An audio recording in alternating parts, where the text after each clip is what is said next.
Russia's president is visiting Kim Jong-un in his first trip to North Korea. Russian President Vladimir Putin is in North Korea for a meeting with its leader, and it is a meeting the U.S. Putin menerima undangan dari Kim Jong-un pada September tahun lalu, setelah mereka melakukan pertemuan puncak di Kosmodrom Vostokny, Rusia.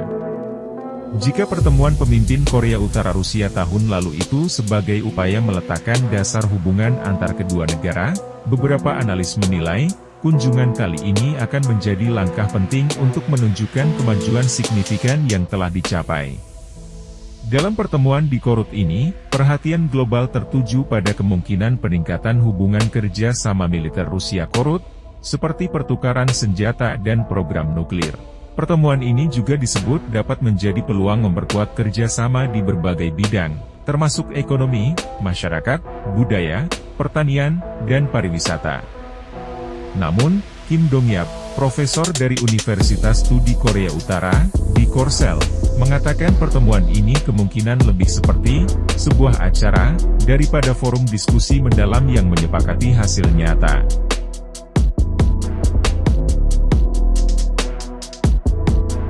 Amerika Serikat baru-baru ini mengizinkan Ukraina menggunakan senjata buatannya di wilayah Rusia. Ketika invasi Rusia ke Ukraina terus berlanjut selama lebih dari 2,5 tahun, ketergantungan antara Korea Utara dan Rusia dalam pasokan militer semakin menguat.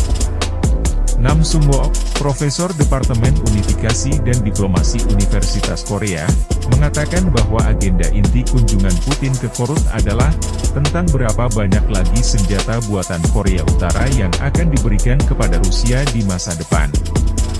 Dia meyakini bahwa kedua pemimpin itu akan melakukan lebih dari sekedar kesepakatan jangka pendek, yang berpusat pada penyediaan senjata konvensional bagi Korea Utara.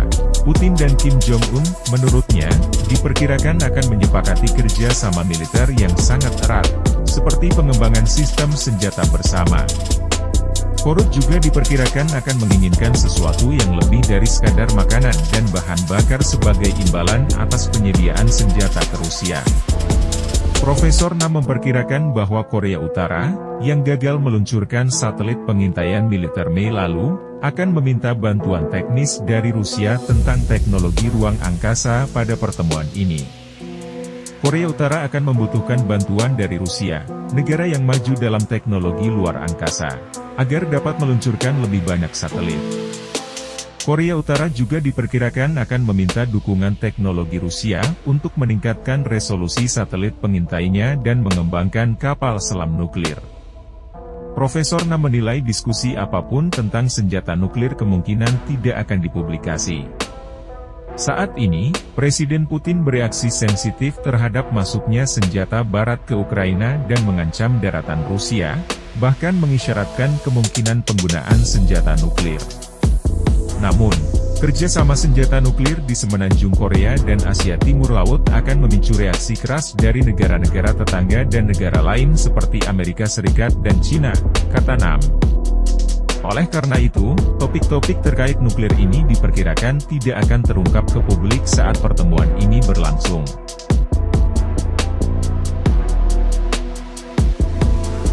Rusia dan Korut diperkirakan juga akan membahas perluasan kerja sama ekonomi. Kang Dong-wan, profesor ilmu politik dan diplomasi dari Universitas Donga, mengatakan yang paling dibutuhkan Korea Utara dari Rusia adalah pendapatan devisa dari para pekerja. Artinya, ujarnya, Korea Utara kemungkinan akan mengirimkan lebih banyak pekerja ke Rusia. Sebaliknya, Rusia juga membutuhkan tenaga kerja untuk melakukan rekonstruksi bangunan dan infrastruktur yang rusak akibat perang, serta menghidupkan kembali perekonomian. Kang mengatakan kedua pemimpin mungkin akan berdiskusi untuk mendatangkan pekerja migran dari Korut. Alasannya Rusia menghadapi kekurangan tenaga kerja yang parah akibat mobilisasi pasukan dan hengkangnya generasi muda keluar negeri setelah perang di Ukraina. Namun, sanksi Dewan Keamanan PBB terhadap Korea Utara melarang warganya bekerja di luar negeri. Selain itu, seluruh pekerja Korut yang sebelumnya dikirim ke luar negeri pun harus dipulangkan paling lambat tanggal 22 Desember 2019. Oleh karena itu, jika Rusia yang merupakan anggota tetap Dewan Keamanan, secara resmi berupaya mempekerjakan pekerja Korea Utara, hal ini kemungkinan besar akan menimbulkan dampak besar di komunitas internasional. Semua perhatian internasional akan tertuju pada bagaimana kedua negara akan menjalankan kerjasama ekonomi di tengah reaksi internasional dan tekanan diplomatik.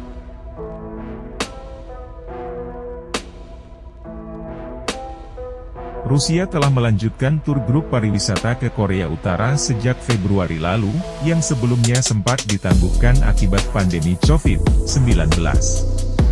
Selain itu, layanan kereta penumpang antara Korut dan Rusia kembali dioperasikan sejak 6 Juni lalu, untuk pertama kalinya sejak 4 tahun lalu. Lebih dari 400 wisatawan Rusia mengunjungi Korut dari Februari hingga Mei 2024, menurut pemerintah Primorsky Krai, sebuah pemerintah regional Rusia. Agen perjalanan Rusia, Vostok Intro, telah menawarkan paket tur ke Korea Utara selama 5 hari 4 malam dengan harga 12,3 juta rupiah, 750 $, di situs webnya yang dapat dipesan hingga September. Di situs agen perjalanan itu juga dicantumkan berbagai produk wisata seperti wisata Gunung Baekdu, wisata sejarah Korea Utara, dan perayaan peringatan Perang Korea. Lalu, mengapa pariwisata di Korea Utara menjadi lebih aktif akhir-akhir ini? Kim Dong-hyap, profesor dari Universitas Studi Korea Utara, menjelaskan, pariwisata bukan sekadar sarana untuk mendapatkan mata uang asing, tetapi juga memainkan peran penting dalam meningkatkan hubungan melalui pertukaran langsung antar manusia. Ia menambahkan, kunjungan warga Rusia ke Korea Utara sangat membantu dalam meningkatkan hubungan persahabatan kedua negara. Kim Dong-hyap menganalisis bahwa dengan meningkatnya kunjungan antar masyarakat maka saling ketergantungan kedua negara pun semakin kuat, yang dapat berkontribusi dalam meredakan ketegangan militer. Profesor Kim mengatakan kunjungan wisatawan asing juga dapat membantu melunakkan citra Korea Utara sebagai negara tertutup dan berbahaya di mata internasional.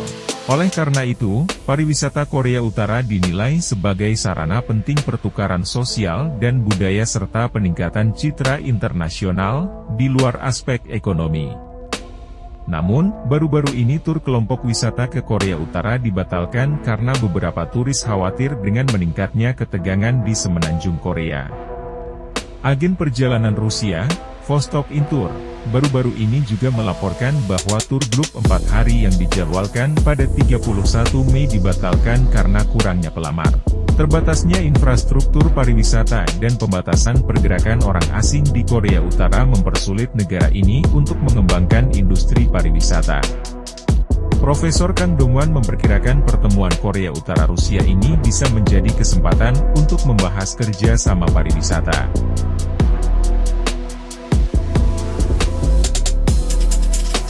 Pada 19 Juli 2000, Presiden Putin mengunjungi Pyongyang untuk pertama kalinya dan bertemu dengan pemimpin korup saat itu, Kim Jong-il, ayah dari Kim Jong-un. Ini merupakan pertemuan puncak pertama antara Rusia dan Korea Utara sejak berakhirnya Perang Dingin. Pada saat itu, Rusia tengah berupaya untuk tampil kembali di kancah internasional, dan Korea Utara sedang berusaha meningkatkan kontaknya dengan dunia luar setelah berakhirnya Arduous-March, atau periode bencana kelaparan pada 1990-an. Saat itu, kedua pemimpin mengadopsi Deklarasi Bersama Korea Utara-Rusia, yang mencakup kerja sama bilateral dan bantuan timbal balik kedua negara, seperti membahas masalah rudal korup dan perjanjian persahabatan. Dalam kerjasama militer, khususnya, disepakati bahwa, jika terjadi invasi atau situasi berbahaya, kedua negara akan segera menghubungi. Namun, mengingat kedekatan hubungan antara Korea Utara dan Rusia baru-baru ini, para ahli menduga bahwa perjanjian tersebut akan diperkuat pada pertemuan mendatang, berpotensi meningkatkan hubungan dari tingkat kontak ke aliansi.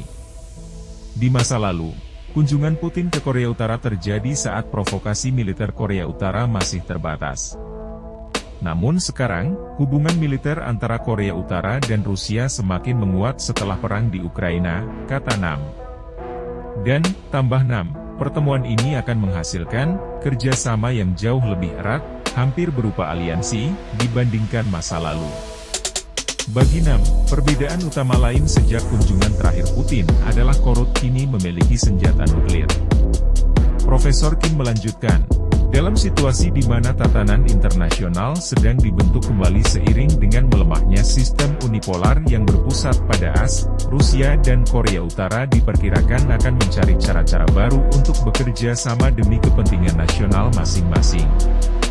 Mengingat memburuknya hubungan antar Korea baru-baru ini, ada kemungkinan Korea Utara akan merancang strategi diplomatik baru.